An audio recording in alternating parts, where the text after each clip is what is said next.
Hey guys, I have a chalkboard here that I'd like to share with you. It's not a chalkboard for the new month, it's actually a chalkboard here for the new year and decade that we have entered into. It is the year 5780. It is a decade of declaration. And my name is Christine Vales, and I'm excited to share this chalkboard teaching with you. So let's jump right in and see what the Lord has to say as we begin this new year and decade. So this number 5780 is based on creation. It is the time when the civil calendar turns over on Rosh Hashanah, the first day of the month of Tishri, and this year that was September 30th. So that numerical year advanced from 5779 to 5780. So we have entered into a new year and decade, the decade of the 80s. Now, as we look at the numbers, we can gain great prophetic insight because numbers have pictures in the Hebrew language. So the number 80 is connected to the Hebrew letter Pei, depicted here. It looks like this. The value is 80, and the picture is of a mouth, as you see here, front and center on the chalkboard. It also means an opening or an entrance, as I tried to illustrate here. And it means to speak, to open, and to command. And so the scriptures here say here, open wide your mouth and I will fill it. And the entrance of your words, Lord, give light. His word is a lamp unto our feet. So the word is full of instruction about our words. And so we just want to be encouraged that the Lord wants to encourage us as we speak forth his truth and love here in this new year and decade. So if you're wondering what the 70s were about, 70 in the Hebrew alphabet is connected to vision. So it's as if the Lord is saying, first we must see and understand before we speak in the 80s, right? So, and it also corresponds 5780 to 2020, which will coincide in January. And again, tying in with vision. And 2020 vision, we think about just like perfect sight, and it is seeing clearly from actually a distance. So the Lord is instructing us to see things from his heavenly perspective before we speak. And you know, we're seated in heavenly places from him. So let's get his heavenly perspective on things, that instruction, that wisdom, to look before we speak. 2 eyes, 1 mouth, guys, right? And speak forth his truth. Okay, so there is so much about our words in the Bible, so much instruction. But the very first scripture that came to me was right out of Matthew, and it's right here, and it says, out of the heart, the mouth speaks. And I think this is the key verse for the year and even the decade. And it's an easy one to remember because it's in Matthew, and the reference is 12:34, 1, 2, 3, 4. So I think we can remember that one. Out of the heart, out of the abundance of the heart, the mouth speaks. So whatever we take into our heart, guys, is going to come out. It's going to come out in the words we speak. So that's why the word says, guard your heart, because out of it flow all the issues of life. So we want to put in his word, hide his word in our heart, plant those seeds in our heart, protect them. And also we want to look at the condition of the soil of our heart. Check out Mark chapter 4. Jesus says that's the most important parable of all, the parable of the seed and the ground of our heart. We want to make sure the ground of our heart is ready to receive God's word and to plant it and to protect it in there. And as we do, guys, that we take in God's word and we'll speak it forth. Even in Proverbs 15:4, it says, the tongue of the righteous is like a tree of life. And his word is referred to as a tree of life. So his words over us are always for us, not against us, always encouragement. So we take those in and we speak them forth over ourselves and over others. Now the tongue here has a pattern on it. These are not taste buds. This is actually the pattern of a honeycomb because his word, in the word, it says that his words are sweeter than honey, even honey from the honeycomb. And honey in the Bible refers to abundance. And honey is sweet to our souls, sweet to our lips. And so as we take in his words, we will speak forth the sweetness of his words. And it also says that his words are sweet like honey and health to our bones and our flesh. And that word health means cure. So his word is like a cure. Isn't that awesome? So as we speak forth his words, we are providing health, healing. We are speaking forth a cure.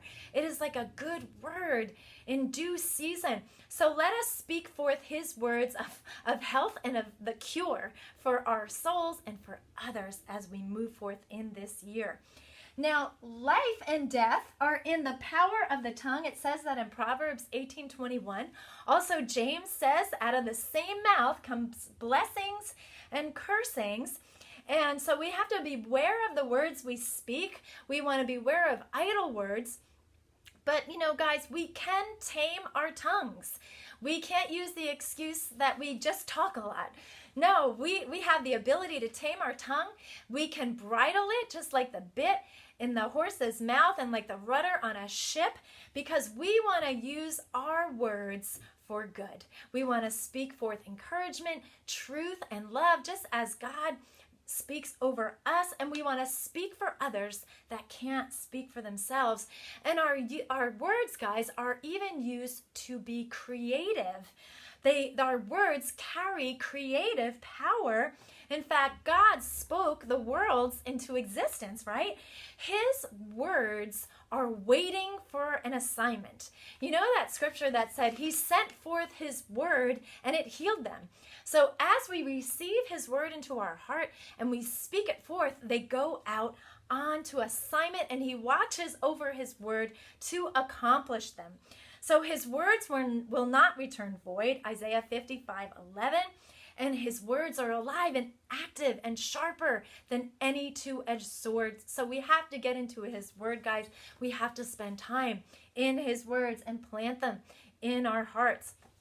It's also key that we speak forth faith-filled words.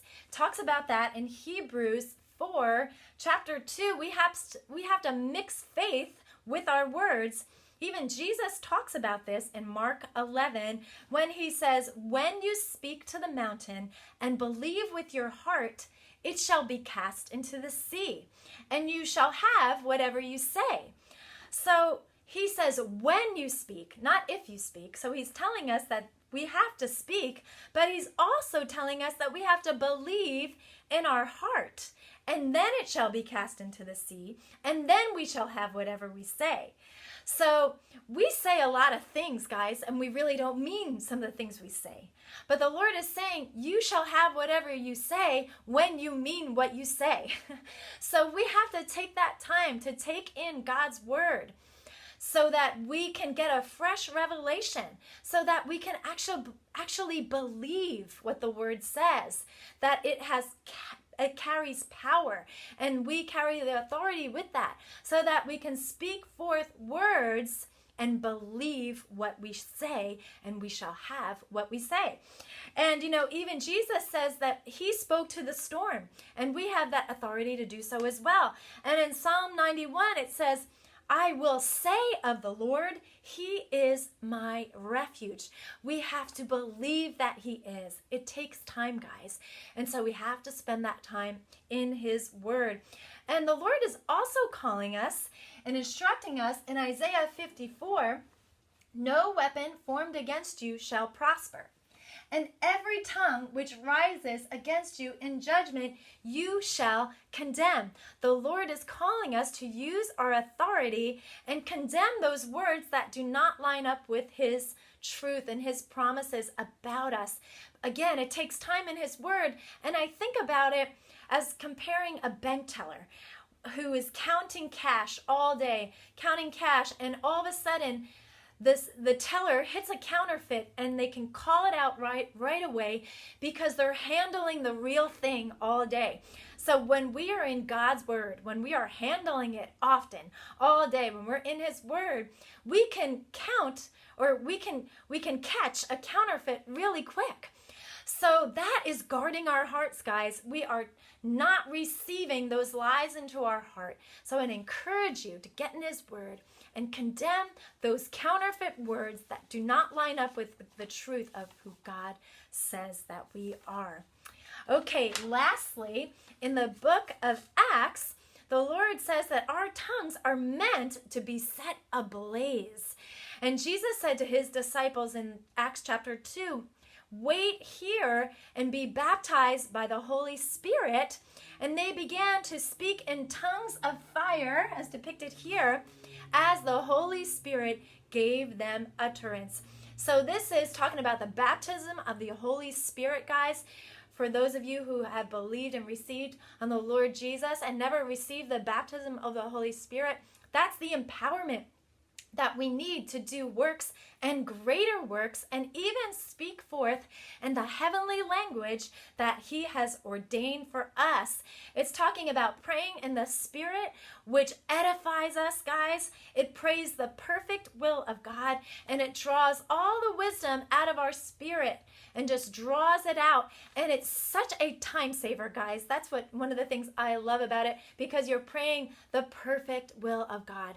And that is a heavenly language that the Lord wants to uncap this season for you if you've never experienced that before. So receive the baptism of the Holy Spirit. And also in this year of declaration, perhaps the most important declaration that we can make is declaring Jesus, confessing him as Lord.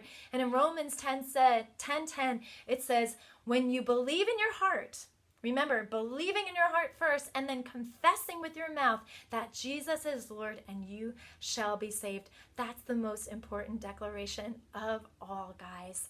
So there is a time to speak and there is a time to be silent, even as we move into 5780 in this whole decade. And how do we know when to speak or when to be silent? It's all about abiding in him. It's about that relationship. That's what it all comes down to. And he will instruct us when to speak. And as we do, we will bear much fruit, abiding in him, even the fruit of our lips. So thanks so much for watching, and go forth, abiding in him, and you will bear much fruit. Blessings, guys. Thanks for watching.